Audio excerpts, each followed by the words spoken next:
73 golongan umat Islam, hanya satu yang masuk surga. Bagaimana jalan keluar dari kenyataan perpecahan yang merupakan sunnah kauniyah, ketetapan takdir Allah? Allah tidak menurunkan suatu penyakit yang merupakan sunnah kauniyah, kecuali pasti menurunkan obatnya yang merupakan sunnah syariah, ketetapan syariat Allah. Kedua hadis tentang perpecahan umat, bahwa kaum Yahudi terpecah menjadi 71 golongan, kaum Nasrani terpecah menjadi 72 golongan, dan umat Islam akan terpecah menjadi 73 golongan. Semuanya masuk neraka, kecuali satu, sebagaimana telah diriwayatkan oleh para imam ahli hadis, diantaranya Abu Dawud, At-Tirmidzi, Ibnu Majah, Ahmad, Hakim, dan lain-lain. Hadis ini adalah hadis hasan dan telah diterima sebagai hujjah oleh para ulama ahlul hadis.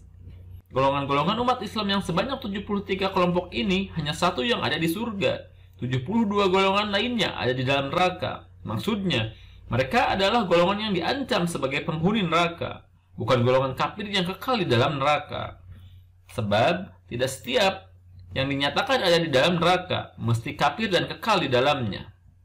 Ada bukti yang menunjukkan demikian, yaitu dalam hadis sahih Rasulullah Shallallahu Alaihi Wasallam bersabda, ada dua golongan penghuni neraka yang aku belum pernah melihatnya, yaitu satu, kaum yang membawa cemeti laksana ekor sapi yang digunakan untuk memukul orang, maksudnya para kaki tangan penguasa yang zalim, dan kaum wanita yang berpakaian tetapi terlihat auratnya, congkak dan jalannya berlenggak-lenggok, sedangkan kepalanya seperti punuk unta yang miring, karena rambutnya dimodel sedemikian rupa.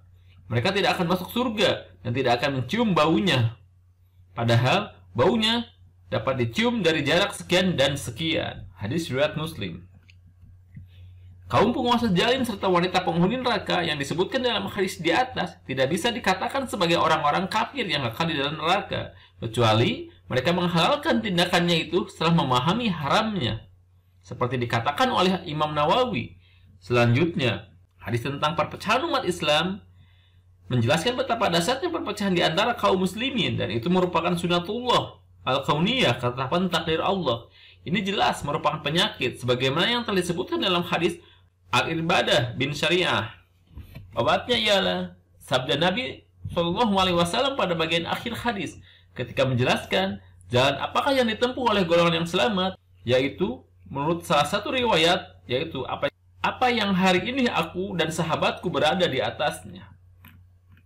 Mengapa Nabi Shallallahu Alaihi Wasallam bersabda hari ini?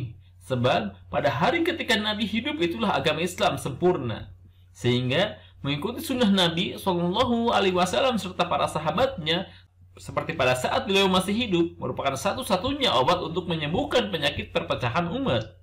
Artinya, pemahaman umat Islam harus dikembalikan kepada pemahaman seperti ketika Rasulullah Shallallahu Alaihi Wasallam masih hidup.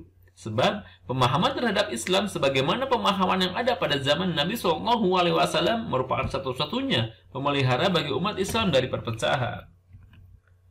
Dalam hadis tersebut, Nabi Shallallahu Alaihi Wasallam tidak hanya menyebutkan sunnah beliau saja, tetapi bahkan menyebutkan sunnah sahabat, menunjukkan bahwa sunnah beliau terwujud dalam sunnah para sahabatnya. Siapa yang ingin sampai kepada sunnah Nabi Shallallahu Alaihi Wasallam, maka harus menempuh sunnah para sahabat juga. Tetapi untuk kembali kepada jalan yang ditempuh oleh Nabi serta para sahabatnya memerlukan ilmu, yaitu ilmu yang dapat mengantarkan menuju jalan yang ditempuh oleh Nabi Shallallahu Alaihi Wasallam dan para sahabatnya. Dengan kata lain, ilmu harus didahulukan daripada logika. Itulah sebabnya obat bagi penyakit perpecahan ialah, yaitu apa yang hari ini aku dan sahabatku berada di atasnya, yakni obatnya ialah Islam sebagaimana yang telah ditempuh oleh Nabi Shallallahu Alaihi Wasallam dan para sahabatnya sebelum terjadi perpecahan.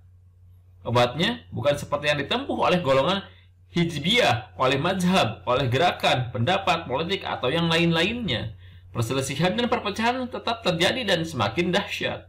Allah tidak akan memberi anugerah untuk bisa tetap istiqomah berpijak pada jalan yang benar dan keluar dari fitnah ini, kecuali jika seorang itu memahami bagaimana cara beristiqomah dan lepas dari fitnah tersebut. Demikian isi ceramah Syekh Mansur bin Hasan Abu Salaman yang kami nukil secara sangat ringkas dengan bahasa bebas. Intinya, perpecahan umat Islam merupakan sunnah kauniyah. Obatnya ialah dengan menjalankan sunnah syariah. hanya kaum muslimin yang berpegang teguh kepada sunnah Nabi dan para sahabatnya yang dapat selamat dari fitnah ganas tersebut, dan itu harus diperjuangkan, yaitu dengan rajin mempelajari ajaran Islam dari sumbernya secara benar melalui tangan atau kitab para ulama ahlu sunnah, dan dengan senantiasa memperhatikan nasihat para ulama tersebut, membuang gagasan atau pemahaman baru, tidak merasa congkak hanya bersandar pada logika atau pemikiran pribadi, kelompok ataupun jemaah tertentu, apalagi mencerca dan memaki ulama serta merasa bangga dengan kegiatan golongannya dan murka jika mendapatkan kritik. Maka mempelajari agama secara benar dengan sabar dan tekun merupakan jalan untuk sampai pada pemahaman serta pengalaman yang benar, sehingga dapat terlepas dari penyakit perpecahan. Wallahu a'lam bishawab.